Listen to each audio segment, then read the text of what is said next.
Hi everyone, good morning. तर कालची reels तुम्ही पाहिलीच असाल.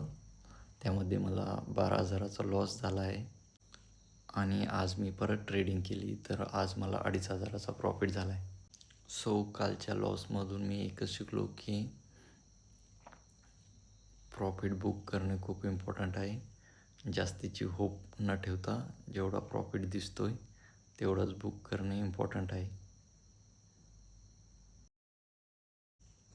व्हिडिओ पूर्ण पहा. व्हिडिओमध्ये मी माझा प्रॉफिट दाखवला आहे आणि समोर मी दररोज व्हिडिओ पोस्ट करणार आहे. तर चॅनलला सबस्क्राईब करा आणि व्हिडिओला लाईक करा. Thank you everyone.